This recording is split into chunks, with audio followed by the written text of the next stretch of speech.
Olá, amigos e seguidores do canal, bem-vindos a mais um Interlúdio de Terror, quarta-feira, 26 de junho. Aqui, Vitor Machado, do canal Vitor Man, Literatura Fantástica e de Terror. Bem-vindos a todos, os velhos amigos já e aqueles que estão passando por aqui a primeira vez. A esses eu peço então que se inscrevam no canal, né, e marque o sininho para poder estar sendo informado das postagens. E a todo mundo eu peço like preventivo, comentários, o mais legal, e compartilhamentos para ir expandindo aqui, né, a comunidade. Hoje, então, Interlúdio de Terror é dia daqueles clássicos, né, que a gente vai introduzindo ao longo da caminhada pela carreira do H.P. Lovecraft. Sábado é dia de Projeto Lovecraft e quartas-feiras, então, é o que a gente chama de Interlúdio de Terror. São contos que estão reunidos aqui na playlist Clássicos do Terror. Hoje vamos a mais um autor que a gente já explorou anteriormente, o super, hiper famosíssimo Arthur Conan Doyle. A gente já postou algumas coisas dele, uma história de horror clássico, né, o Funil de Couro. Vocês podem dar uma olhada aí na playlist do Conan Doyle, até para ter acesso a nossos comentários sobre a vida e obra dele. E os outros foram os contos de aventuras do imortal Sherlock Holmes. Esse provavelmente o personagem de ficção mais conhecido que existe na história da humanidade, né? Hoje eu vou a mais um episódio, mais uma aventura do Sherlock Holmes, chamada A Aventura do Pé do Diabo, ou da Pata do Diabo, The Devil's Foot. Esse conto ele é de 1910. O último conto da carreira do Sherlock Holmes é de 1917, chama-se Seu Último Adeus. E esse conto, depois, em torno dele, os contos, eles foram colocados numa antologia chamada Seu Último Adeus, His Last Bow, que é o nome do último conto, o último dos últimos. E os outros são reunidos. Os outros têm postagens em vários anos, né? De 1893, por aí, até 1917. Mas foi tudo reunido nesse último livro. Inclusive termina da maneira mais gloriosa. O Sherlock vai se aposentar, mas ele ainda presta um grande serviço para a nação, porque já é em plena Primeira Guerra Mundial. É o Sherlock versus um espião alemão. Mas isso é o Seu Último Adeus. A Aventura do Pé do Diabo foi escrita antes da Primeira Guerra, em 1910, como eu disse. Essa, assim como foi o Cão dos Baskerville, né? Como foi o Vampiro de Sussex, tudo isso está aí disponível para vocês curtirem. Eu pincei a dedo essas aventuras, porque são aventuras que têm uma possibilidade de sobrenatural. Não são puras e simples aventuras de ficção detetivesca. Tem um quê de sobrenatural. Bom, o Cão dos Baskerville, né? Aquela maldição do cão infernal. O Vampiro de Sussex. Há a possibilidade da pessoa em questão ser um vampiro e tal. E hoje, no Pé do Diabo, é uma história muito curiosa. Ela é ambientada na Cornualha. Cornualha é o lugar, assim, com a maior carga. A Grã-Bretanha inteira é um país, como eles mesmo dizem lá, é um país assombrado. Eu diria que é um país que tem uma carga de misticismo, de sobrenatural, assim, provavelmente o maior do mundo por metro quadrado, ou por milha quadrada lá, para usar o esquema deles. Mas de todos os condados da Grã-Bretanha, sem dúvida, ou da Inglaterra, né? Porque País de Gales, Escócia e Irlanda é uma outra pegada, por conta do conteúdo celta. Mas dentro da Inglaterra, entre todos os condados ingleses, o condado mais místico, pelas mesmas razões, por conta da origem celta, é a Cornualha. Inclusive, quem nunca teve a sensação, a oportunidade, eu fiz isso várias vezes e é incrível. Caminhadas pela costa da Cornualha e mesmo pelo interior da península é uma experiência mística, mas não vamos nos estender nisso. A aventura, O Pé do Diabo, ela é ambientada na Cornualha. O Sherlock é uma das poucas em que ele não é procurado por um cliente. Em Baker Street, em Londres, ele é procurado, mas porque ele está, por orientação do... Ele já está ficando velho, né? Uns 7 anos depois ele já se aposenta, mas ele já está bastante velho e o Watson então recomenda que ele saia daquele ambiente não muito saudável de Londres e vá para o campo.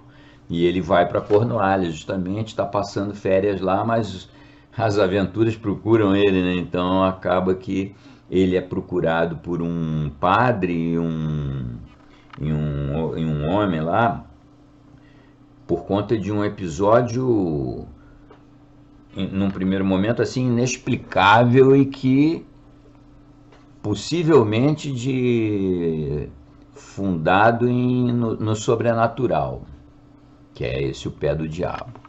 Então aí depois o resto da aventura se desenrola e vocês vão ver o que acontece. É uma história muito boa, apesar de já ser no fim, muito cronista comenta que o nível de qualidade médio das aventuras do Sherlock declina com o tempo. Eu, como sou super fã, não vou concordar com um troço desse nunca. Mas essa é uma das últimas histórias dele, é a antepenúltima. A última é de 17, tem uma de 13, tem a de 1911, né? E tem a de 1910, que é O Pé do Diabo. Então já é o finalzinho da carreira e eu não vejo decadência nenhuma. É o próprio Sherlock Holmes em ação, com os mesmos métodos, com as mesmas pegadas, com as mesmas idiosincrasias, a relação dele muito interessante com o Watson. E eu não vejo problema nenhum nas últimas obras da carreira do Sherlock, do Conan Doyle, consequentemente. Né? Conan Doyle ainda foi adiante. Né? Mas então, basicamente, é isso que nós temos para hoje. A Aventura do Pé do Diabo, um conto realmente macabro, sobrenatural. Vocês lembram, né, que eu já comentei isso antes. O Sherlock Holmes, ele não é exatamente um cético, ele não tem nada de cético, ele apenas alega corretamente que se aquele mistério tiver um fundamento sobrenatural, diabólico, fantasmagórico, ok, só não é com ele, não é da especialidade dele. Então, e ele procura esgotar todas as possibilidades e nas aventuras, invariavelmente, ele chega à conclusão, ele chega às causas do horror, um horror criado pelo homem, né? Quase sempre é assim nas aventuras do Sherlock. Mas não que ele seja um cético. Inclusive isso dá margem a muitos escritos, porque tem o Sherlock como a maior personalidade da ficção, ele estimulou muito escritor a escrever histórias baseadas ou com pegada sherlockiana e usando o personagem. Alguma coisa na linha do mito Cthulhu até. Não tem mais muitos casos de personagens tão fortes que geram uma construção coletiva, uma construção por outros autores, outros escritores que se utilizam do personagem, do ambiente, dos métodos. Isso acontece tanto no mito Cthulhu quanto acontece em torno do Sherlock Holmes. Está cheio de histórias que são de outros autores que não o Conan Doyle. Para ninguém ficar com dúvida, Conan Doyle, Sherlock Holmes são 60 aventuras, 56 contos e 4 novelas. 60. Nada além disso. Tem alguns contos que alegam que era dele, mas não chegou a publicar, mas isso tudo é especulação. 60 aventuras são realmente aventuras de Sherlock Holmes pela pena de Sir Arthur Conan Doyle. Então hoje nós vamos ver o que acontece com O Pé do Diabo, 1910, parte da coletânea Seu Último Adeus. Um abraço a todo mundo, fiquem bem e curtam o nosso incrível e inesquecível Sherlock Holmes.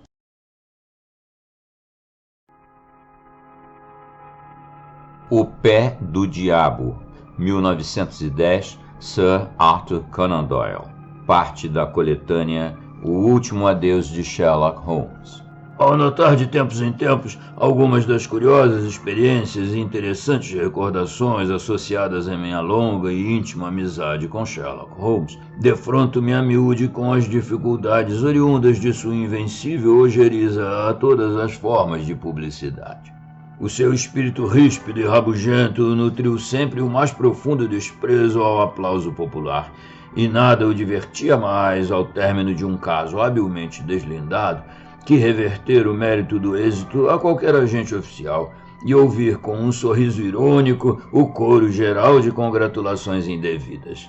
Foi de fato esta atitude de parte de meu amigo, e não certamente a falta de material interessante, que me fez apresentar ao público nesses últimos anos muito poucas narrativas.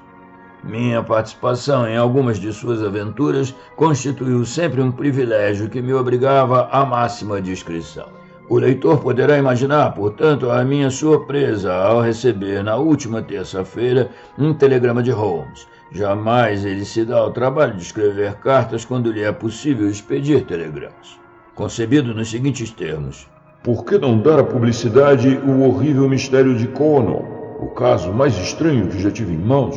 Não tenho a menor ideia do que o fizera lembrar-se do assunto ou do capricho que o induzira a desejar ser ele entregue ao domínio público. Todavia, apressei-me a coligir minhas notas sobre o caso, antes que outro telegrama viesse cancelar o precedente, e ei-lo como o apresento aos meus leitores.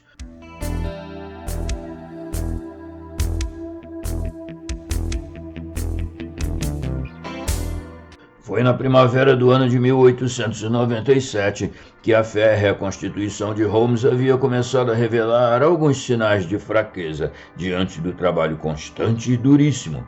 E essa indisposição era talvez agravada por excessos não de todo inerentes aos esforços a que se impunha no exercício de sua profissão. Em março daquele ano, o Dr. Moore Agar, de Harley Street, cuja dramática apresentação a Holmes, quiçá ainda venha eu um dia narrar, declarou de modo peremptório que o famoso detetive particular devia abandonar toda e qualquer atividade e entregar-se ao mais completo repouso, se quisesse evitar irreparável esgotamento nervoso. O estado da própria saúde não era assunto que pudesse despertar em Holmes o mínimo interesse, pois seu desprendimento moral era absoluto. Mas resignou-se, por fim, em face da ameaça de ficar definitivamente impossibilitado de trabalhar, a uma completa mudança de atmosfera e ambiente. Assim, no início da primavera daquele ano, nos encontramos reunidos numa pequena casa de campo, nas proximidades de Poldhu Bay, no limite extremo da península de Cornwall. Tratava-se de singular lugarejo, muito próprio ao temperamento sombrio de meu paciente. Das janelas de nossa pequenina casa caiada de branco, situada no alto de relvoso promontório, dominávamos com o olhar todo o sinistro semicírculo de Mounts Bay, antiga armadilha mortal para todos os veleiros, com sua franja de penhascos negros e recifes traiçoeiros, sobre os quais inúmeros navegadores haviam encontrado tragicamente a morte. Graças à brisa setentrional que ali sopra, a baía parece plácida e abrigada, convidando o pequeno barco acossado pelas tempestades a procurar repouso e proteção. Eis que de súbito muda o vento. Sopram violentas as lufadas do sudoeste. A âncora é arrastada, a praia surge do sotavento e finalmente se trava a suprema batalha entre os rochedos espumantes. O marinheiro velho e experimentado evita aproximar-se desse lugar maldito. Do lado da terra, a paisagem que nos circundava se afigurava tão tétrica quanto a do mar. Era uma região de charnecas ondulantes, desertas e de cor pardacenta, onde, de longe em longe, surgia um campanário a assinalar alguma ideia abandonada. Em todas as direções, sobre essas charnecas despontavam vestígios de uma raça definitivamente extinta, que deixara como única recordação estranhos monumentos de pedra, túmulos irregulares onde se encontravam depositadas as cinzas de seus mortos, e curiosos trabalhos de cerâmica, índices de lutas pré-históricas.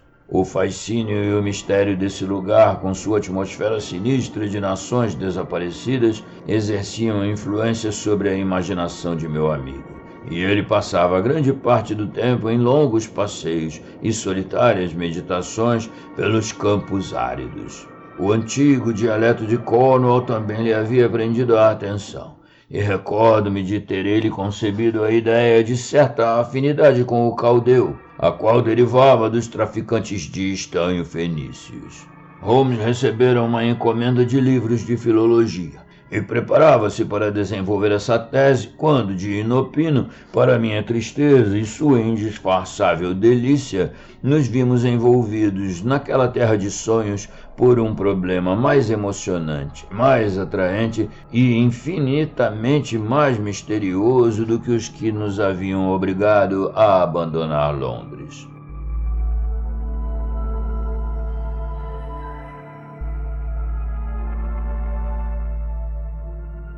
Nossa existência simples, tranquila, nossa saudável rotina foram violentamente interrompidas e vimos-nos precipitados em meio a uma sequência de acontecimentos que suscitaram a máxima emoção, não só em Cornwall, como em toda a região ocidental da Inglaterra.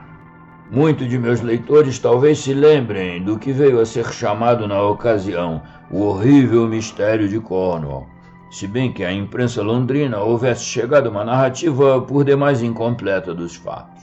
Agora, decorridos 13 anos, irei dar ao público os pormenores reais desse inconcebível acontecimento. Já disse que os campanários esparsos assinalavam as aldeias existentes nesta região de Cornwall. A mais próxima delas era o pequeno povoado de Tredannick Wallace, onde as moradias de cerca de 200 de habitantes se aglomeravam em torno da vetusta igreja coberta de musgo. O vigário da paróquia, o reverendo Roundhay, era uma espécie de arqueólogo e, como tal, Holmes estabelecera relações com ele.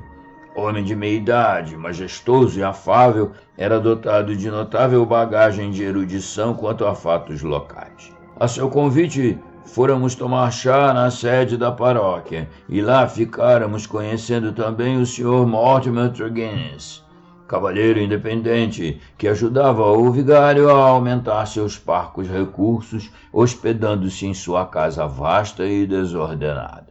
O vigário, que era solteiro, sentia-se feliz com esse arranjo, apesar de muito pouco haver em comum entre ele e seu pensionista, homem alto, moreno, de óculos e que andava de tal maneira curvado que dava a impressão de verdadeira deformidade física. Recordo-me de que, durante nossa curta visita, notamos achar-se o vigário muito loquaz, enquanto seu inquilino se mostrava estranhamente taciturno, de aspecto triste e pensativo, e deixara-se ficar quase sempre sentado, evitando nossos olhares, aparentemente preocupado com seus próprios negócios. Eis os dois homens que irromperam abruptamente em nossa pequena sala de estar na terça-feira, 16 de março, pouco depois de nossa primeira refeição, enquanto fumávamos um cigarro preparatório ao nosso passeio cotidiano pelos arredores. Senhor Holmes, disse com voz agitada o vigário, ocorreu durante a noite o fato mais trágico e extraordinário do mundo. É verdadeiramente incrível e podemos considerar sua presença aqui neste momento como um dom especial da providência, pois em toda a Inglaterra o senhor é justamente o homem de quem necessitamos.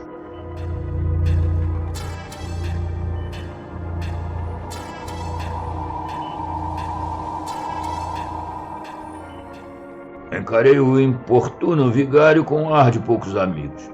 Holmes, porém, tirou o cachimbo da boca e endireitou-se na poltrona como um velho cão de caça que ouve o soar das trompas dos caçadores. Com um gesto, indicou o sofá, onde nosso ansioso visitante, com seu perturbado companheiro sentaram-se lado a lado. O Sr. Mortimer Tregennis parecia mais calmo que o clérigo, mas o tremor de suas mãos finas e o brilho de seus olhos escuros demonstravam compartilhar ele da mesma emoção de seu senhorio. Falo eu ou o senhor? Perguntou ao pároco. Como parece ter sido o senhor quem fez a descoberta, seja ela qual for, e o vigário ter tido conhecimento dela por seu intermédio, talvez fosse melhor falar o senhor mesmo. Lancei um olhar ao pároco, humildemente vestido ao lado de seu inquilino, cuja indumentária era irrepreensível, e diverti-me com o ar de surpresa que a fácil dedução de Holmes lhes havia estampado nas faces. Talvez seja melhor eu dizer algumas palavras primeiro, objetou o vigário, e depois o senhor decidirá se deve ouvir o Sr. Tregennis ou se devemos correr imediatamente à cena da misteriosa tragédia.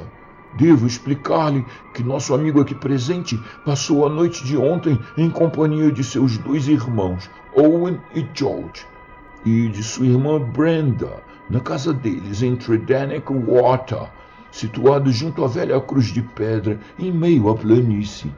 Deixou-os pouco depois das 10 a jogar cartas ao redor da mesa da sala de jantar, com excelente saúde e em perfeito estado de espírito. Hoje pela manhã, como de costume, levantou-se bem cedo e antes do café saiu a passeio naquela direção, sendo alcançado pelo carro do Dr. Richards, que o informou de ter sido chamado com urgência a Tredennick Water. O Sr. Mortimer Tregennis, como é óbvio, acompanhou-o. Ao chegar a Tredennick Water, defrontou-se com um espetáculo inaudito.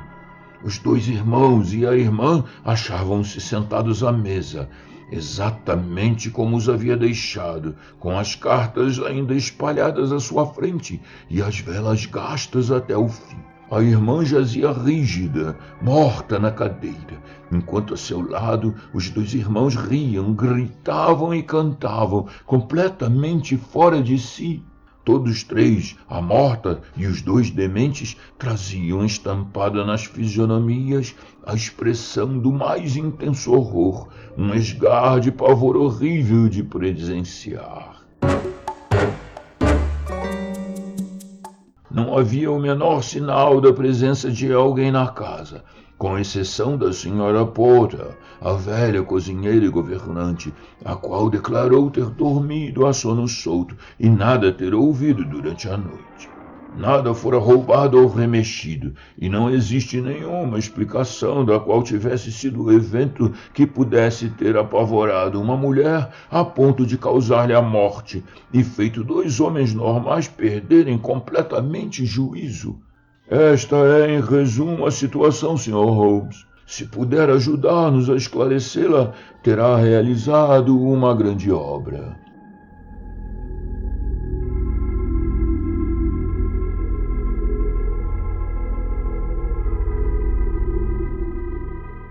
Esperava eu, de qualquer modo, persuadir meu companheiro a manter-se no repouso que constituía o objeto de nossa viagem.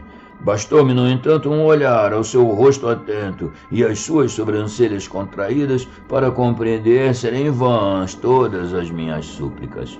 Ele se conservou sentado por algum tempo, em silêncio, com o pensamento absorto naquela misteriosa tragédia que viera perturbar a quietude de nossas férias. Cuidarei deste caso, disse afinal. À primeira vista, parece tratar-se de assunto de natureza excepcional. Esteve no local o Sr. Roundhay? Não, Sr. Holmes. O Sr. Tregennis trouxe-me a horrível notícia e eu apressei-me a vir com ele consultá-lo. A que distância fica a moradia onde ocorreu tão singular tragédia? A cerca de 1 milha. Então faremos uma caminhada juntos até lá. Antes, porém, de nos aviarmos, desejo fazer-lhe algumas perguntas, Sr. Mortimer Tregennis. Tregennis permaneceu em silêncio durante todo o tempo, mas eu havia notado que sua agitação, apesar de melhor controlada, era mais forte do que a emoção patente do vigário. Sentado com o rosto lívido abatido, o olhar ansioso, fixo em Holmes, torcia convulsivamente as mãos finas.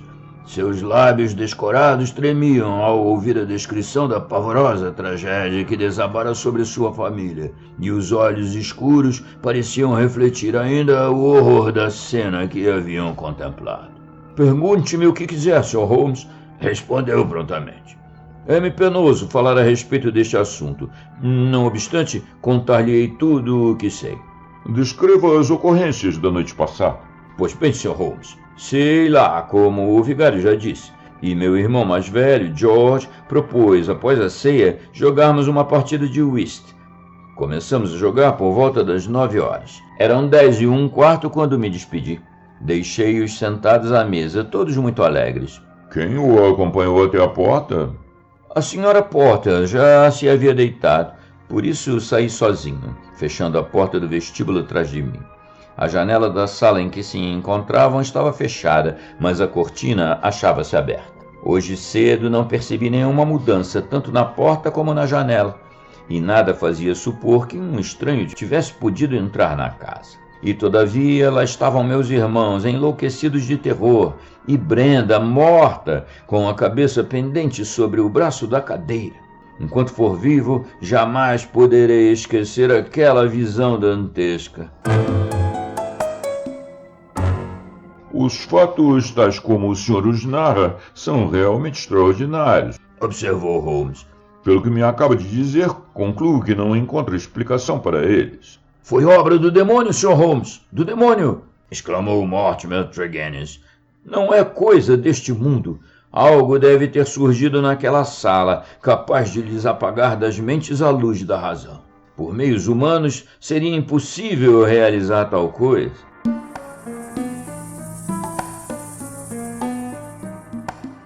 Uma vez que o assunto transcende a natureza humana, receio estar acima ele de minhas forças. Entretanto, devemos esgotar todas as explicações naturais antes de aceitar tal hipótese. Quanto ao senhor, acredito dever achar-se um tanto afastado da sua família por alguma divergência, pois de outro modo não se concebe o fato de não morar com seus irmãos, que viviam todos juntos. Efetivamente assim era, Sr. Holmes, apesar de remontar essa divergência ao passado e ter sido encerrada há muito tempo. Possuímos uma mina de estanho em Headrut. Vendemos, porém, os nossos direitos a uma sociedade e nos retiramos com o suficiente para levarmos vida tranquila. Não nego ter havido certo ressentimento entre mim e meus irmãos no tocante à divisão do dinheiro, mas tudo foi esquecido e perdoado, e nesses últimos tempos éramos ótimos amigos.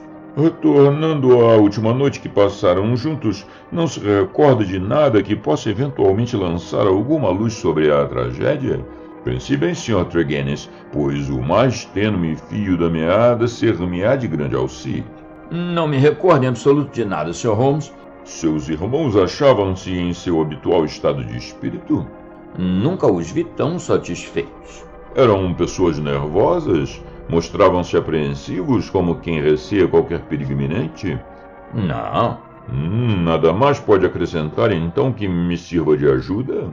Mortimer Tregennis refletiu profundamente por alguns instantes. Ocorre-me agora uma coisa, disse ele afinal. Quando estávamos sentados ao redor da mesa, achava-me de costas voltadas para a janela, e meu irmão George, que era meu parceiro, encontrava-se de frente para ela. Em dado momento vi-o olhar fixamente por cima de meu ombro, tanto que me voltei e também olhei. A cortina estava levantada e a janela fechada, mas pude distinguir os arbustos do jardim e por momentos tive a sensação de ver algo mover-se entre eles.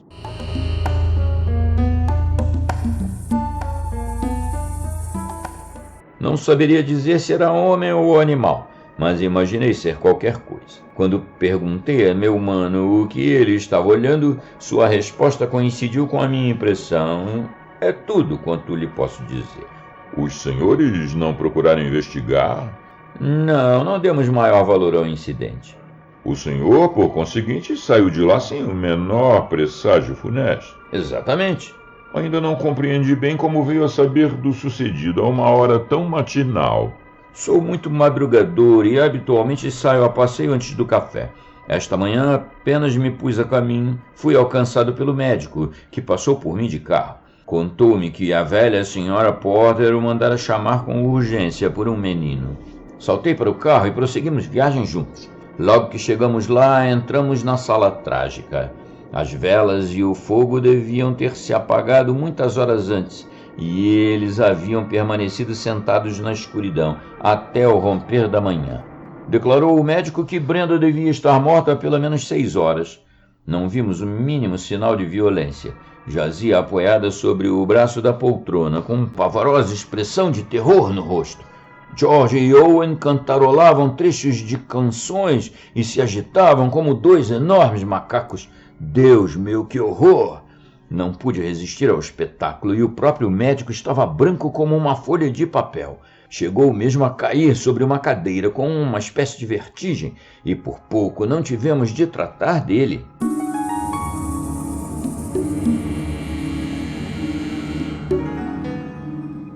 Estranho, verdadeiramente estranho, comentou Holmes, levantando-se e pegando o chapéu. Talvez seja melhor irmos já para Tredennick Water. Confesso ter raras vezes deparado com um caso que apresentasse à primeira vista aspecto mais singular. As operações daquela manhã pouco serviram no sentido de avançar nossas pesquisas. Estas foram assinaladas logo de início por um incidente que me deixou no ânimo a mais sinistra impressão. A estrada que levava a Tredennick Water era estreita e sinuosa. Ao caminharmos por ela, ouvimos o ruído de um carro que vinha em sentido contrário e nos afastamos para um lado da estrada a fim de lhe dar passagem. No momento em que cruzou conosco, entrevi fugazmente, através da vidraça da portinhola, um rosto contraído em horrendo sorriso e que nos fitava. Aquele olhar insensato, aquele ranger de dentes passaram de súbito por nós como visão diabólica. "Meus irmãos!" gritou Mortimer Tregennis, fazendo-se pálido como um cadáver. "Vão levá-los para Helston."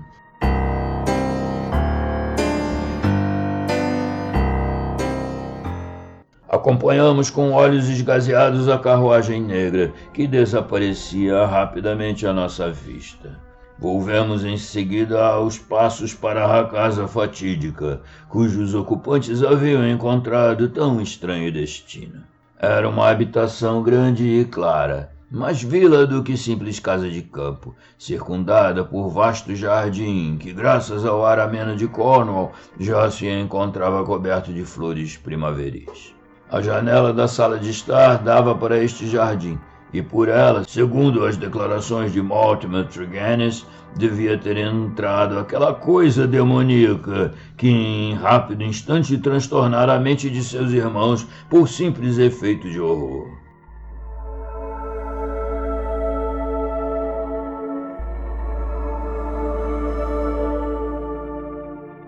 Holmes passeou lenta e pensativamente por entre os canteiros floridos e ao longo do caminho antes de penetrarmos no pórtico. Lembra-me estar ele tão absorto nos próprios pensamentos que tropeçou num regador cheio de água, despejando-lhe o conteúdo sobre nossos pés e sobre a areia do jardim. No interior da casa fomos recebidos pela velha governante, a Sra. Porter, que com a ajuda de uma jovem criada acudia aos arranjos domésticos. Respondeu ela prontamente a todas as perguntas de Holmes. Nada ouvira durante a noite. Seus patrões tinham demonstrado nos últimos tempos excelente estado de espírito e mesmo nunca os vira tão alegres e satisfeitos. Naquela manhã, ao entrar na sala e deparar com aquele quadro sinistro, desmaiara de horror. Tão logo voltou a si, abriu a janela para arejar o ambiente e correu para a estrada, onde encontrou um menino, ao qual pediu chamasse um médico.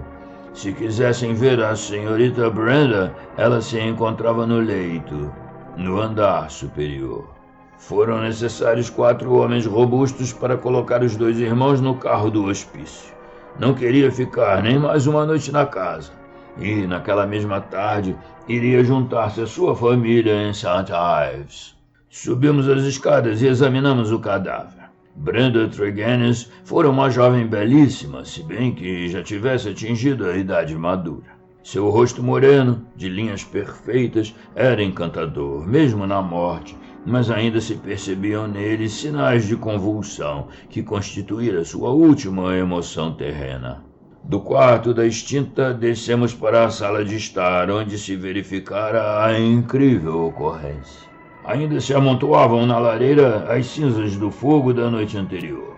Sobre a mesa, na qual ainda se achavam esparsas as cartas do baralho, viam-se os 4 castiçais com as velas inteiramente acabadas. As cadeiras tinham sido encostadas na parede. No entanto, tudo o mais estava em seu lugar. Holmes percorreu a sala com passos rápidos e leves. Sentou-se nas diversas cadeiras, aproximando-se da mesa, reconstituindo posições.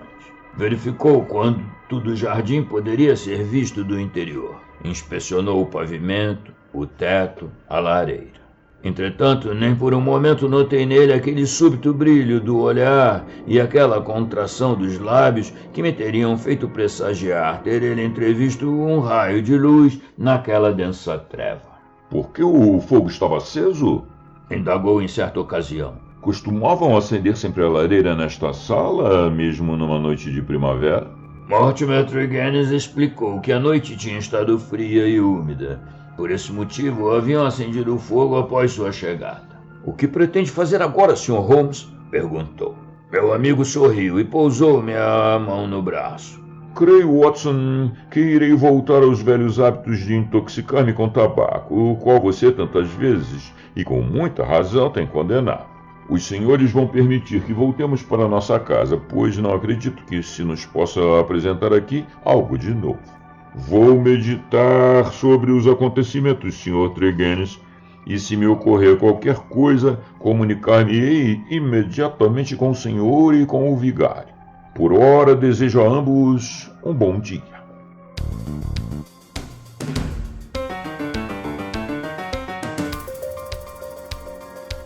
Só muito tempo após nossa volta a Powder Cottage, Holmes quebrou seu longo e obstinado silêncio. Afundara-se na sua poltrona, o rosto magro de asceta quase oculto pelas densas espirais de fumo do cachimbo. As negras sobrancelhas contraídas, a fronte sulcada de rugas, os olhos absortos vagando pelo espaço. Finalmente pôs de lado o cachimbo e levantou-se. Assim não vai, Watson, disse, soltando uma gargalhada. Vamos dar um passeio até os Penedos à procura de setas de pedra. Será mais fácil encontrar despojos neolíticos do que chaves para nosso problema.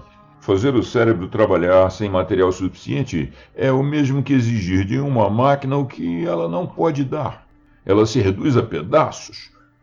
O ar do mar, o sol e paciência, Watson. O resto virá por si. E agora tentemos definir com calma a nossa posição.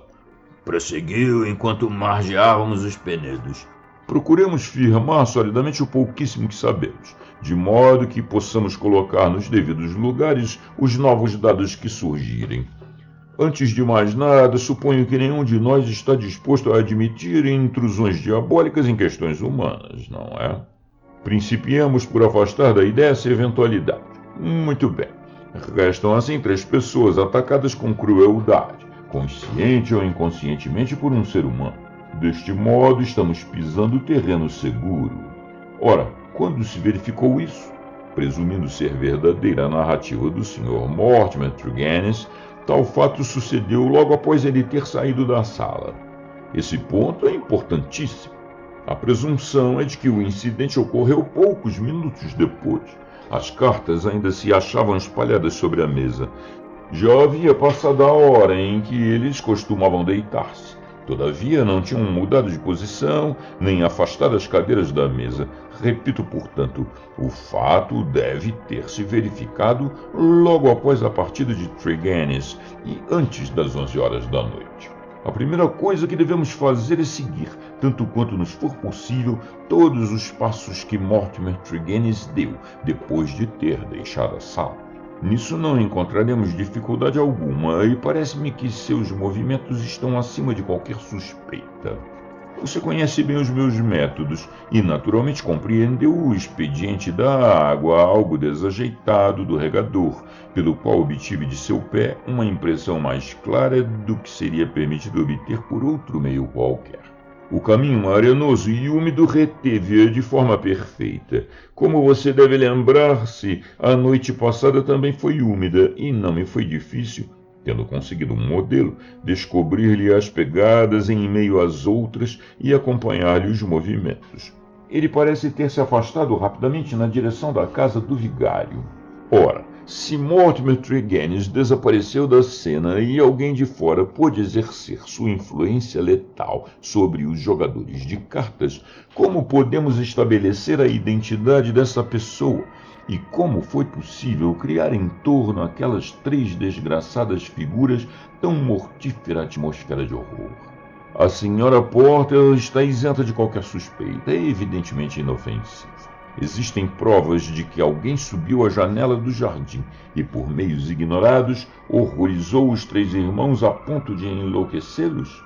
A única hipótese nesse sentido é fornecida pelo próprio Mortimer Tregennis, que sustenta ter tido seu humano a sensação de qualquer movimento no jardim. Isto é, sem dúvida, extraordinário, pois a noite estava chuvosa, nevoada e escura. Quem quisesse assustar aquela gente teria sido obrigado a encostar o rosto à vidraça a fim de ser visto. Ao lado da janela, na parte externa, corre um canteiro de flores de cerca de 1 metro de largura. Não apresenta, porém, o menor sinal de pés. Por conseguinte, é difícil imaginar como alguém do lado de fora pudesse ter produzido tão forte impressão sobre as 3 pessoas, nem encontrar um motivo plausível para tão estranho e complexo atentado. Percebe as dificuldades com que nos defrontamos, Watson? Perfeitamente, respondi, cheio de convicção. E, no entanto, se tivéssemos mais alguns elementos, poderíamos demonstrar não serem elas insuperáveis. Continuou Holmes. Estou certo de que você encontrará no seu vasto arquivo alguns casos quase tão obscuros como este. Por ora, vamos pôr de lado o problema até que apareçam dados mais precisos e dedicarmos-nos pelo resto da manhã à pesquisa do homem neolítico.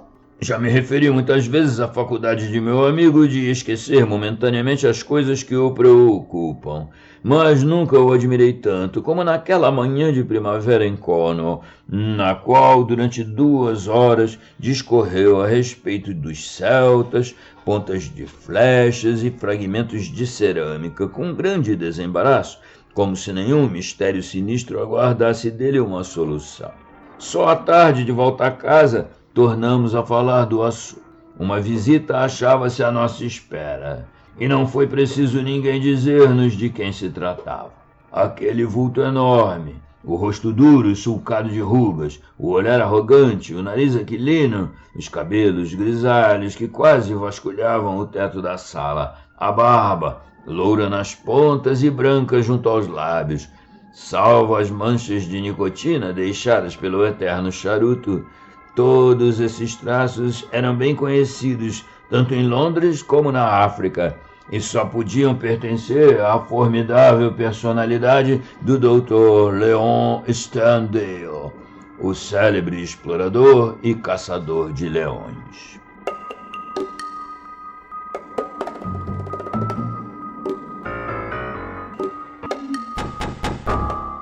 Sabíamos de sua presença na região e por 1 ou 2 vezes lhe havíamos avistado a figura gigantesca nos atalhos da charneca. Ele, porém, nada fizera para aproximar-se de nós, nem nós, por outro lado, jamais sonharíamos estabelecer relações com ele, pois era bem conhecida a sua misantropia. Nutria tão exagerado amor pelo isolamento que nos intervalos de suas viagens passava a maior parte do tempo numa pequenina casa de campo, perdida na solidão dos bosques de Beauchamp-Oriance. Aí, entre livros e mapas, se dedicava a uma existência de absoluta segregação, atendendo às próprias necessidades, sem parecer interessar-se com a vida de seus vizinhos. Surpreendi-me, portanto, ao ouvi-lo indagar de Holmes, com voz ansiosa, se havia feito algum progresso na reconstituição do misterioso acontecimento. A polícia do condado está completamente tonta, disse. Mas talvez o senhor, com sua mais vasta experiência, consiga sugerir uma explicação plausível. O único motivo que me impele a interessar-me pelo caso é o fato de que durante minhas numerosas vilegiaturas aqui, travei íntima amizade com a família dos Tregennis. Aliás, pelo lado de minha mãe, poderia chamá-los de primos. E seu trágico destino constituiu naturalmente profundo golpe para mim. Posso dizer que me encontrava já em Plymouth, rumo à África, quando soube do sucedido e voltei no mesmo instante a fim de colaborar no inquérito. Holmes arqueou as sobrancelhas. Por causa disso, então, o senhor perdeu o vapor? Seguirei no próximo. Caramba, isso se chama amizade. Pois se lhe digo que éramos parentes. Exato. Primos por parte de mãe, não? Sua bagagem já estava no navio? Alguma coisa. A de maior valor encontra-se comigo no hotel. Compreendo, mas com certeza a notícia deste acontecimento não poderia ter sido publicada pelos matutinos de Plymouth. Não, recebi um telegrama. Pode dizer-me quem lhe telegrafou? Sobre o rosto magro e ossudo do explorador perpassou uma sombra. É muita curiosidade, Sr. Holmes. Faz parte da minha profissão, sabe? Com um esforço, o Dr. Sterndale recobrou a calma. Nada me impede de dizê-lo. Foi o Sr. Roundhay, o vigário, que me telegrafou. Muito obrigado, redarguiu Holmes. Respondendo à sua primeira pergunta, devo dizer-lhe que ainda não formei ideia muito clara a respeito desse caso, mas nutro fortes esperanças de chegar a uma conclusão. Seria prematuro adiantar-lhe algo mais. É possível dizer-me se suas suspeitas indicam algum rumo seguro? Não. Sobre isso, nada lhe posso afirmar. Então perdi meu tempo e parece-me inútil prolongar minha visita. O famoso explorador retirou-se a passos largos, visivelmente irritado, e ao cabo de 5 minutos, Holmes o havia seguido. Não tornei a vê-lo senão à tarde, quando retornou. Pelo caminhar lento e fisionomia abatida, concluí não terem sido muito frutíferas suas investigações. Passou os olhos por um telegrama que o aguardava e atirou-o ao fogo. Do Hotel Plymouth, Watson, explicou-me. O vigário deu-me um endereço e eu telegrafei para lá a fim de certificar-me ser a versão do Dr. Sterndale exata. Parece-me que de fato passou a noite lá e que parte de sua bagagem já foi embarcada para a África, enquanto ele voltava com o intuito de estar presente a esta investigação. Que deduz você de tudo isso? Que o assunto o interessa sobremaneira. Interessa-o profundamente, sim. Há um fio aqui que até agora não conseguimos pegar e talvez nos conduza através da meada. Alegre-se, Watson, pois estou certo de não termos ainda em mãos todos os elementos essenciais. Quando tal suceder, nossas dificuldades se dissiparão. Mal poderia eu imaginar serem as palavras de Holmes tão cedo confirmadas, nem quão estranho e sinistro se apresentaria o novo desenvolvimento do caso, o qual iria dar novo rumo às nossas pesquisas. Estava me barbeando junto à janela na manhã seguinte, quando ouvi o tropel de patas de cavalos, e, alçando o olhar, deparei com um cabriolé que vinha a galope pela estrada. O veículo estacou a porta e dele apeou o nosso vigário, que entrou correndo pelo jardim. Holmes já se encontrava vestido e nós nos apressamos a ir ao encontro. Nosso visitante estava tão emocionado que mal podia articular palavra. Todavia, após muito balbuciar e arquejar, conseguimos ouvir-lhe a trágica notícia. Mortimer Tregennis morreu durante a noite, apresentando exatamente os mesmos sintomas encontrados nos outros membros de sua família.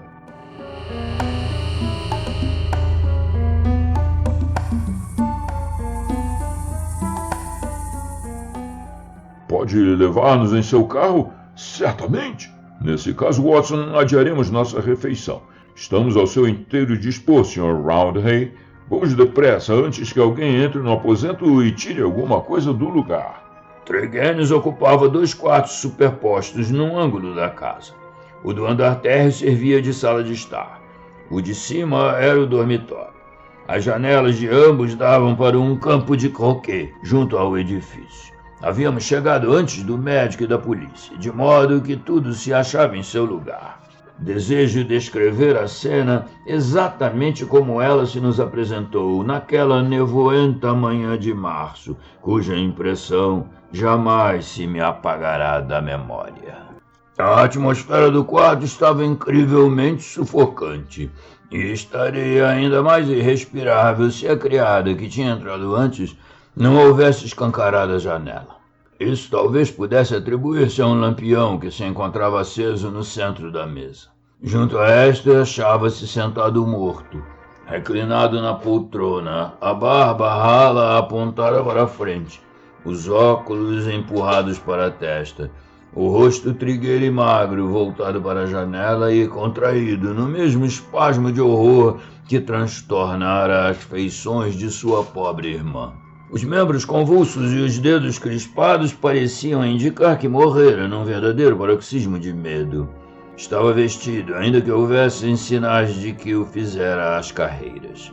O leito em desalinho mostrava ter ele dormido ali, e o fim trágico lhe havia sobrevindo às primeiras horas da manhã. Para avaliar a energia ardente oculta sobre a aparência flegmática de Holmes, bastaria atentar para a súbita transformação que ele sofreu ao entrar na sala fatal. Tenso e alerta, os olhos brilhantes, a fisionomia impenetrável, os membros frementes de enérgica atividade, saía para o campo de croquet, retornava através da janela, rodeava o aposento, subia ao dormitório, qual irrequieto cão de caça que fareja a presa. No quarto de dormir fez rápido giro e terminou por abrir a janela de par em par, o que pareceu fornecer-lhe novo motivo de excitação, pois debruçou-se nela, lançando estrepitosas exclamações de interesse e satisfação. Em seguida desceu a escada a correr, pulou a janela, atirou-se de bruços no gramado, pôs-se de pé num salto e tornou a entrar na sala. Tudo isso com a energia do caçador, prestes a apanhar a presa. O lampião de tipo ordinário sofreu também minucioso exame, principalmente no que se referia à sua capacidade. Inspecionou depois com cuidado, através de uma lente, a fuligem que lhe recobria a parte superior e raspou um pouco de cinza aderida à superfície e recolheu-a num envelope que guardou na carteira. Finalmente, ao chegarem o médico e a polícia, acenou ao vigário e nós três saímos para o gramado do jogo de croquet. Tenho o prazer de comunicar-lhes que minha investigação não foi de todo infrutífera, observou. Não me é possível permanecer aqui para discutir o caso com a polícia, mas ficar-lhe-ia grato, Sr. Roundhay, se quisesse apresentar meus cumprimentos ao inspetor e chamar-lhe a atenção para a janela do dormitório e para o lampião da sala de estar. Cada um desses elementos é sugestivo e juntos eu os julgaria quase conclusivos. E agora, Watson, creio que nosso tempo talvez seja melhor aproveitado noutro lugar. É provável que a polícia tivesse visto com maus olhos a intromissão de um diletante, ou então julgasse estar seguindo pista mais segura. O fato é que ninguém nos procurou nos 2 dias seguintes, durante os quais Holmes passou parte do tempo em casa, fumando e conjecturando. No entanto, gastou a maior parte em demorados passeios solitários pelos arredores, dos quais voltava sem nem por sombra indicar onde tinha estado. Certa experiência serviu para revelar-me a orientação de suas pesquisas. Ele havia comprado um lampião exatamente igual ao que ficara aceso nos aposentos de Mortimer Tregennis na manhã da tragédia. Encheu-o com o mesmo combustível usado na casa do vigário e calculou com exatidão o tempo necessário que ele levava para se esgotar. A essa seguiu-se outra experiência de caráter tão desagradável que não me será fácil esquecê-la. Você deve ter notado, Watson, observou ele uma tarde, existir um único ponto comum de analogia nas diferentes informações que nos chegaram aos ouvidos. Refiro-me ao efeito produzido em cada caso pela atmosfera do aposento sobre as pessoas que nele primeiro entraram. Deve lembrar-se de que Mortimer Tregennis, ao descrever o episódio de sua última visita à casa de seus irmãos, disse que o médico, quando entrou na sala, caiu sentado numa cadeira. Já se esqueceu deste pormenor? Eu não me esqueci. Agora, você também se recordará de que a senhora Porter, a governante, nos declarou haver desmaiado ao penetrar na sala e só depois abrir a janela. No segundo caso, o do próprio Mortimer Tregennis, você não pode ter esquecido a impressão horrível de asfixia que sentimos ao transpor a porta da sala, apesar de ter a criada aberto a janela. Soube depois que essa criada sentiu-se tão mal a ponto de ir para a cama. Ora, Watson, deve convir serem esses fatos muito significativos. Em ambos os casos, temos provas irrefutáveis de envenenamento na atmosfera. Por outro lado, em cada um deles, deparamos com um processo de combustão. No primeiro, o fogo ardia na lareira. No segundo, um lampião achava-se aceso. Do fogo havia necessidade, pois a noite estava fria, mas o lampião, como se pode verificar pela quantidade de combustível consumida, foi aceso muito tempo após o raiar do dia. Por quê? Sem dúvidas, porque existia algum nexo entre esses três fatores: a combustão, a atmosfera sufocante e, finalmente, a loucura ou a morte daqueles infelizes. É claro, não acha? Assim parece. Pelo menos podemos aceitar essa hipótese. Suponhamos, então, que em cada um dos casos alguma coisa foi queimada, a qual produziu uma atmosfera de misteriosos efeitos tóxicos. Muito bem. No primeiro, o da família Tregennis, essa substância foi colocada na lareira. A janela encontrava-se fechada, mas naturalmente parte dos vapores foi absorvida pela chaminé, ao menos por certo tempo.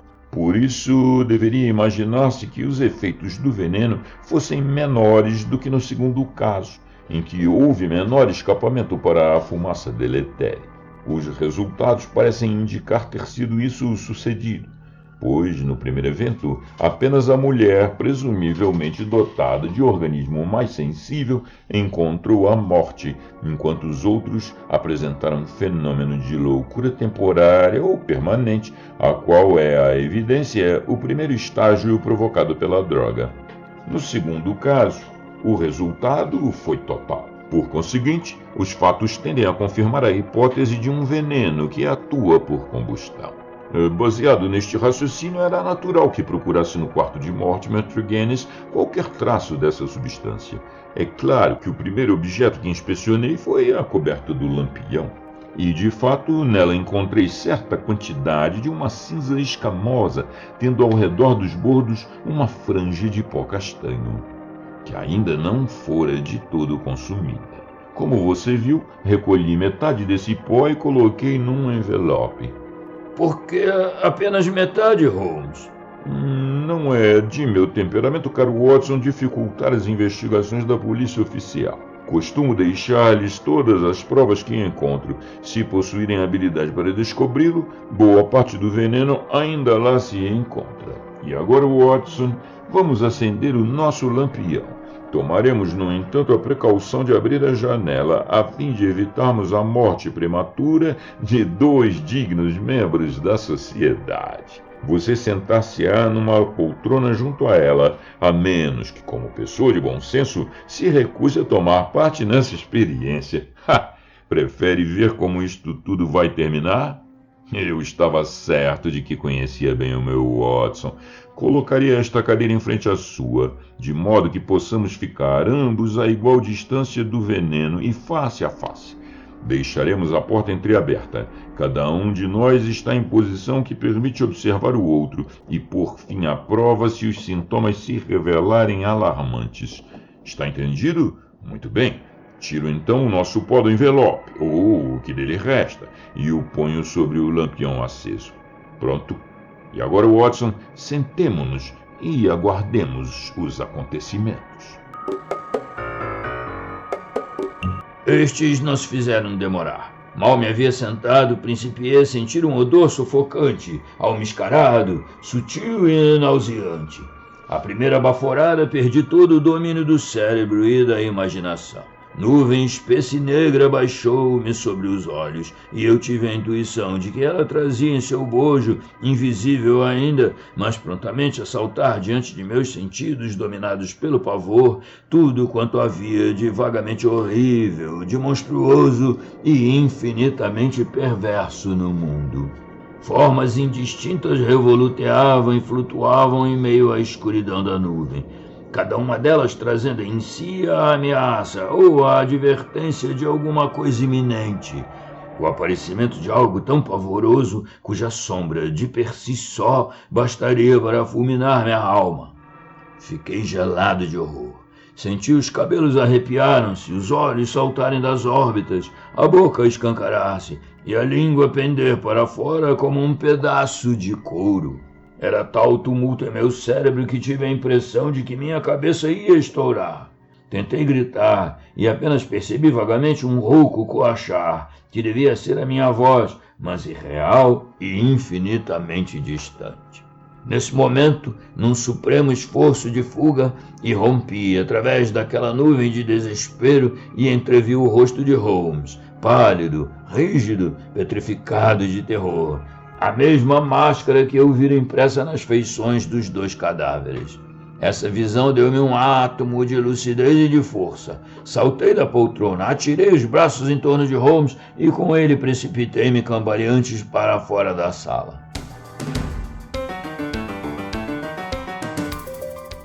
Momentos após, achávamos-nos estirados lado a lado sobre a relva, cônscios somente do sol radioso, cujos raios diluíram a infernal nuvem de pavor em que nos encontrávamos envolvidos.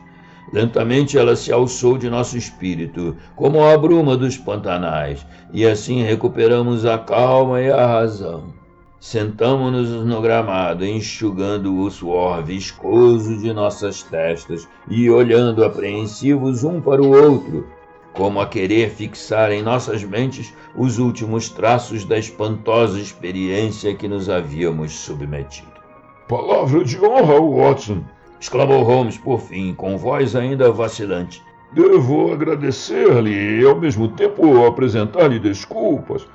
Esta prova, que para mim só seria imperdoável, o é duplamente, se considerar que nela me associei a meu querido amigo. Não sei como devo pedir-lhe perdão. Você bem sabe, respondi emocionado, pois jamais me fora dado ver um Holmes tão afetuoso, que para mim a maior alegria, o máximo privilégio, consiste em poder ser-lhe útil. Meu amigo retornou imediatamente ao tom semi-irônico que o caracterizava. Seria supérfluo procurarmos ficar loucos, Watson. Qualquer observador desprevenido afirmaria por certo que já o estávamos, ao tentar tão temerária experiência. Confesso, porém, nunca haver imaginado que o efeito pudesse ser tão violento e instantâneo. Entrou correndo na casa, reapareceu com o lampião ainda aceso, conservando-o à distância, e o arremessou a um monte de galhos secos. Devemos esperar que a atmosfera do quarto se purifique. Suponho, Watson, que você não alimente a menor sombra de dúvida quanto à maneira pela qual essas tragédias ocorreram. Absolutamente nenhuma.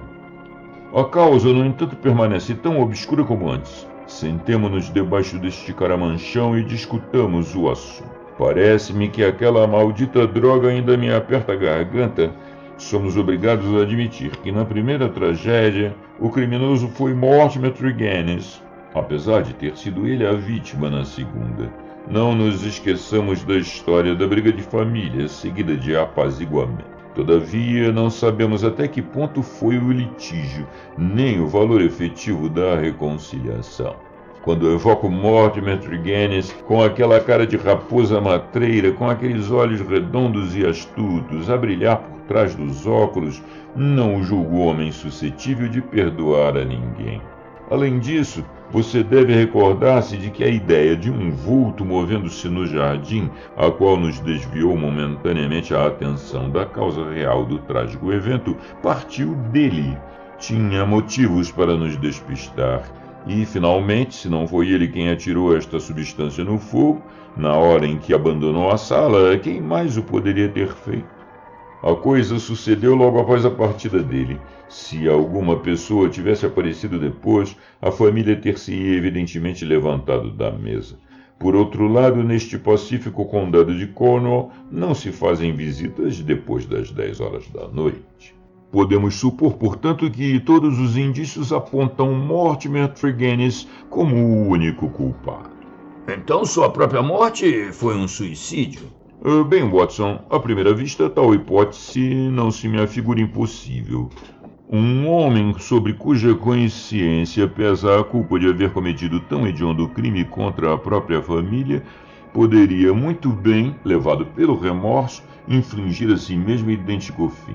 Há, contudo, fortes argumentos contra tal suposição. Felizmente existe alguém na Inglaterra que tudo sabe a esse respeito, e eu providenciei para que possamos ouvir os fatos de seus próprios lábios ainda esta tarde. Aí vem ele, um pouco antes da hora.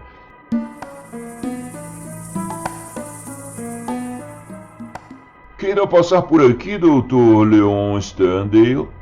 Estivemos realizando dentro da casa uma experiência química, a qual reduziu a nossa saleta a condições absolutamente inadequadas para receber tão ilustre visitante.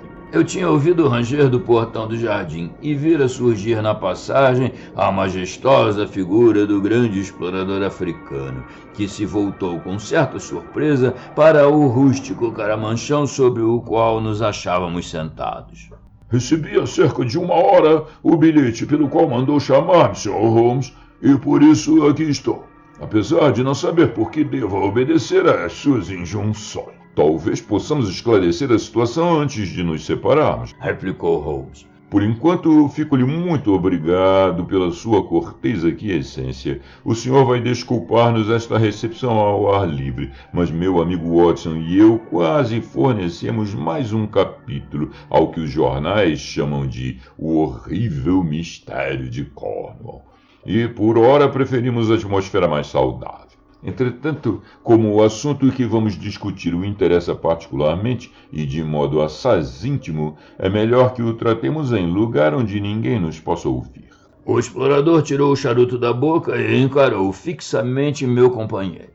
Não consigo atinar qual possa ser o assunto que me interessa de forma tão pessoal e íntima, respondeu. Refiro-me ao assassínio de Mortimer Tregennis, explicou Holmes.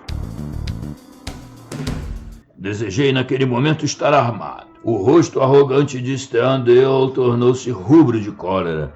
Seus olhos fuzilaram, as veias da fronte se entumeceram ao mesmo tempo que se lançava de punhos fechados sobre meu companheiro. Conteve-se, porém, a tempo e, com violento esforço, retomou a calma rígida e fria, talvez ainda mais ameaçadora do que sua explosão colérica. Vivi tanto tempo entre os selvagens e afastado das leis, disse ele, que me habituei a fazer justiça por minhas próprias mãos. Rogo-lhe não esquecer isto, Sr. Holmes, pois não é meu desejo causar-lhe algum mal. Nem eu tenho desejo de o molestar, Dr. Sterndale. A prova mais evidente disto é que, sabendo o que sei, mandei chamar o senhor e não a polícia. Sterndale deixou-se cair sentado no banco com um gemido, subjulgado, quiçá pela primeira vez em toda a sua vida aventurosa. Da atitude de Holmes, calma e segura, emanava tão pujante autoridade que a ninguém era dado resistir. Nosso visitante titubeou por instantes, abrindo e fechando as enormes mãos, presa de intensa agitação. Que pretende o senhor dizer? Indagou por fim. Se tenciona divertir-se, a minha custa está muito enganado. Deixamos de rodeios. O que quer de mim? Vou já dizê-lo, retrucou Holmes. E o faço na esperança de que a minha franqueza seja correspondida. Meu próximo passo vai depender da maneira pela qual o senhor vai defender-se. Defender-me? Precisamente. Mas defender-me contra quê?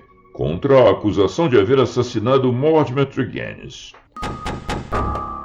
Sterndale enxugou a testa com o lenço. Com franqueza, o senhor está ultrapassando os limites. Todos os seus êxitos dependem dessa sua prodigiosa capacidade de blefar. Se alguém aqui está blefando, observou Holmes em tom severo, É o senhor, Dr. Leon Sterndale, e não eu. Como prova, relatar-lhe-ei alguns fatos sobre os quais fundei minhas conclusões. De seu retorno de Plymouth, deixando grande parte de sua bagagem prosseguir viagem para a África, nada direi. A não ser que tal atitude me indicou ser o senhor um dos fatores que deveriam ser considerados na reconstituição deste drama. Eu voltei e já me explicou as razões, e eu as considero pouco convincentes e inadequadas. Mas deixemos isso de parte. O senhor procurou-me para perguntar-me de quem eu suspeitava. Recusei-me a responder-lhe. Dirigiu-se então à casa do vigário, esperou por algum tempo do lado de fora e por fim regressou à sua residência. Como sabe disso? Eu o segui. Não vi ninguém. Pode estar certo de que isso sucederá sempre que eu o seguir. O senhor passou toda a noite em claro e formulou certos planos que resolveu pôr em prática logo ao alvorecer. Saindo de casa ao romper do dia, encheu os bolsos com umas pedrinhas avermelhadas que jaziam num monte junto ao seu portal. Sterndale estremeceu violentamente e fitou Holmes aturdido. O senhor venceu, então, a passos rápidos, a milha que o separava da casa da paróquia. Acrescentarei que usou o mesmo par de sapatos de tênis que tem agora nos pés.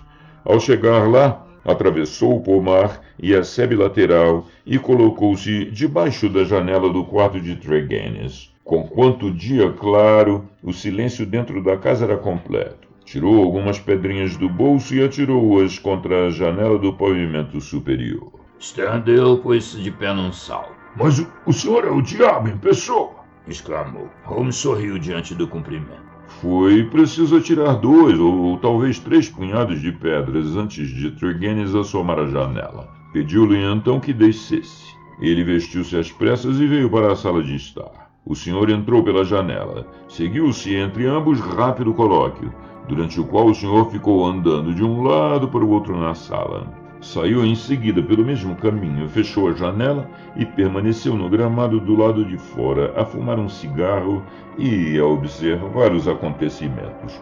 Finalmente, após a morte de Tregennis, retirou-se como viera.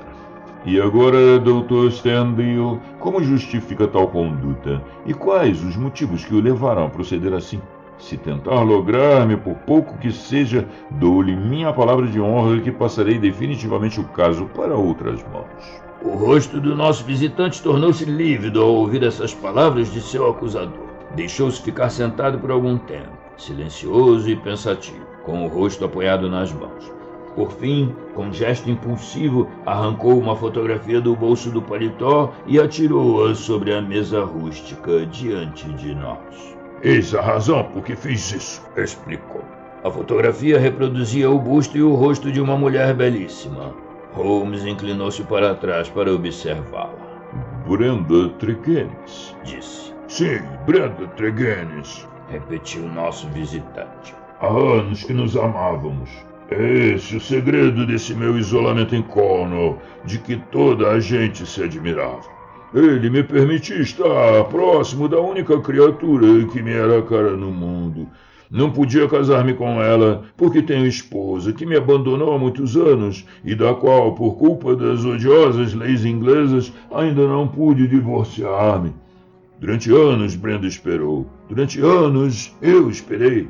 E eis aí o resultado de nossa espera. Violento soluço abalou-lhe a figura gigantesca e com a mão comprimiu a garganta. Depois, num supremo esforço, conseguiu dominar-se e continuou. O vigário sabia de tudo. Havíamos-lo feito nosso confidente. Ele lhes dirá que ela era um verdadeiro anjo na terra. Foi por isso que ele me telegrafou e eu voltei. Que me importavam as bagagens ou a África, diante do que sucederá à minha querida Brenda. Aí tem, Sr. Holmes, o indício que faltava para explicar o meu procedimento. Continue, solicitou meu amigo.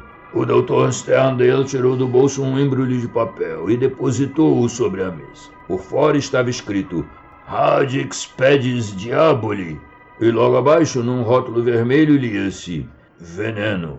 Empurrou o pacote na minha direção. Sei que o senhor é médico, disse. Já ouviu falar desse preparado? Raiz? Pé do diabo? Não, nunca. Isso, aliás, não afeta seus conhecimentos profissionais, ajuntou. Pois acredito que, com exceção de amostra existente num laboratório de Budapeste, não há outro exemplar na Europa. Ainda não encontrou lugar nem na farmacopeia, nem nos tratados de toxicologia. A raiz tem o formato de um pé, meio humano, meio caprino. Daí o nome fantástico que lhe foi dado por certo botânico missionário. É usado como veneno em provas punitivas pelos curandeiros de algumas regiões da África Ocidental, os quais o conservam em segredo entre eles. Esta amostra específica foi-me possível obter na zona de Ubangi, em circunstâncias verdadeiramente extraordinárias. Abriu o pacote enquanto falava e exibiu-nos certa quantidade de um pó castanho avermelhado, semelhante a rapé. E então? Perguntou Holmes num tom severo. Vou explicar-lhe tudo quanto de fato aconteceu, pois já sabe tanto que é evidentemente de meu interesse que conheça também o resto. Já lhe expus as relações que me ligavam à família Tregennis. Por causa da irmã, cultivava a amizade dos irmãos. Após certa desavença doméstica por questões de dinheiro, Mortimer afastou-se dos outros, mas parece ter havido uma reconciliação, e eu voltei a encontrar-me com eles, como fazia com os demais. Era astuto, sutil, intrigante, e por várias razões chegara a suspeitar dele. No entanto, jamais deu motivos para qualquer desavença séria entre nós. Um dia, há cerca de 2 semanas, esteve em minha casa e eu lhe mostrei algumas de minhas curiosidades africanas. Entre outras coisas, dei-lhe a conhecer este pó e contei-lhe suas estranhas propriedades, a maneira pela qual ele estimula os centros nervosos cerebrais que controlam a sensação do medo e como a loucura ou a morte se torna o destino do infeliz nativo exposto a seus efeitos pelo feiticeiro da tribo. Expliquei-lhe também a ignorância em que se encontrava a ciência europeia a seu respeito. Não sou capaz de dizer-lhe como conseguiu apoderar-se dele, pois nem por um instante me afastei da sala. Mas com certeza deve tê-lo feito enquanto me ocupava em abrir armários ou me inclinava diante de alguma caixa. O fato é que subtraiu certa quantidade de raiz pé do diabo. Recordo-me perfeitamente de que me cumulou de perguntas sobre a quantidade e o tempo necessário para produzir o efeito desejado. Mas eu estava bem longe de imaginar ter ele um motivo pessoal para fazê-lo.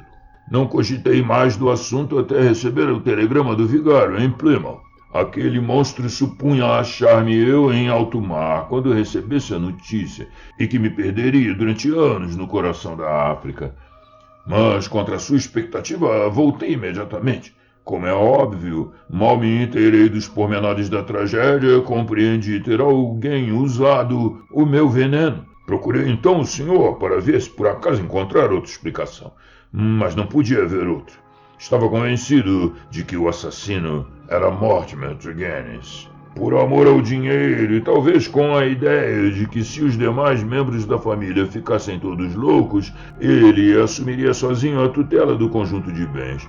Usou contra eles o pó venenoso, enlouquecendo os 2 irmãos e matando sua irmã Brenda, a única criatura que amei na vida e que me amava.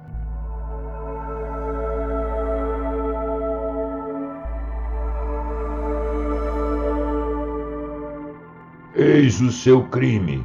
Qual o castigo lhe cabia? Deveria eu apelar para a justiça? Onde estavam as minhas provas? Eu sabia de tudo, mas conseguiria fazer um júri de aldeões acreditar em tão fantástica história? A possibilidade afigurava-se remota. Contudo, não podia arriscar-me a um malogro. Minha alma clamava por vingança. Já lhe disse antes, Sr. Holmes, passei tão grande parte da minha vida longe da lei que acabei, finalmente, por ditar eu próprio as minhas leis. E assim sucedeu também neste caso. Decidi dever ele compartilhar a mesma sorte que infligira aos outros. Ou isso, ou então eu faria justiça por minhas mãos. Em toda a Inglaterra não existe neste momento homem algum que dê menos valor à própria vida do que eu. Agora, já lhe contei tudo. O resto, o senhor mesmo nos deu a conhecer. De fato, como disse, após uma noite de insônia, saí cedo de casa. Prevendo a dificuldade de acordá-la, apanhei um punhado de pedrinhas do monte a que se referiu e servi-me delas para lançá-las contra a janela. Ele desceu e fez-me entrar pela janela da sala de estar. Eu o acusei do crime. Afirmei-lhe estar ali como juiz e algoz. O miserável deixou-se cair numa cadeira, paralisado de terror, diante de meu revólver. Acendi o lampião, despejei-lhe em cima o pó e coloquei-me fora da janela, pronto a executar minha ameaça de matá-lo, caso procurasse abandonar a sala. Morreu ao cabo de 5 minutos.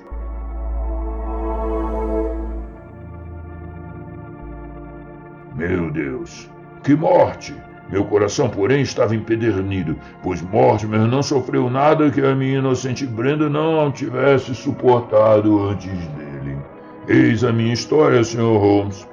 Talvez, se amasse o senhor uma mulher, tivesse feito o mesmo. De qualquer forma, estou em suas mãos. Faça de mim o que quiser. Como já lhe disse, não há ninguém no mundo que receie menos a morte do que eu.